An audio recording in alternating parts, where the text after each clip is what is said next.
നേന്ത്രവാഴ കൃഷിയിൽ ശ്രദ്ധേയ നേട്ടവുമായി കാസർഗോഡ് പടന്നയിലെ 9ാം ക്ലാസ് വിദ്യാർത്ഥിനി NK ഫാത്തിമ.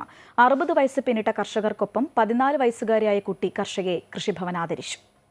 പടന്ന തെക്കേക്കാട്ടെ വീട്ടുവളപ്പിലെത്തിയാൽ കുലച്ചു നിൽക്കുന്ന നേന്ത്രവാഴകളടക്കം 150-ൽ പരം വാഴകൾ പറമ്പിൽ കാണാം. ഒറ്റനോട്ടത്തിൽ ഇതൊരു മുതിർന്ന കർഷകന്റെ കൃഷിയിടമെന്ന് കരുതും.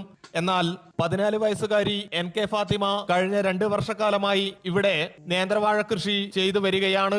75ഓളം വാഴകൾ കുലച്ചിട്ടുണ്ട്. സ്കൂളിൽ നിന്നെത്തിയാൽ നേരെ കൃഷിയിടത്തിലേക്ക്. ദിവസവും 2 മണിക്കൂറോളം വാഴത്തോട്ടത്തിൽ ചിലവഴിക്കും. വാഴകൃഷിക്ക് പുറമെ ജൈവ പച്ചക്കറി ഇനങ്ങളും ചെയ്തു വരുന്നു.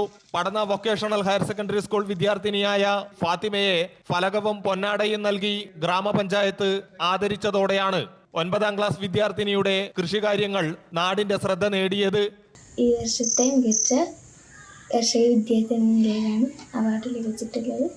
ഞാൻ എൻ്റെ ഉപ്പൻ്റെ സഹായത്തോടെ എൻ്റെ വീട്ടിൽ 100-125 വാഴ നട്ടുപിടിപ്പിച്ചിട്ടുണ്ട്. അത് എനിക്ക് അവാർഡ് ലഭിച്ചിട്ടുണ്ട്. അതിലേറെ എനിക്ക് സന്തോഷം. പടന്ന തെക്കേക്കാട്ടെ TK അയൂബ് ഫൗസിയ ദമ്പതികളുടെ മകളാണ് ഈ കുട്ടി കർഷക. അമൃത ന്യൂസ്, കാസർഗോഡ്.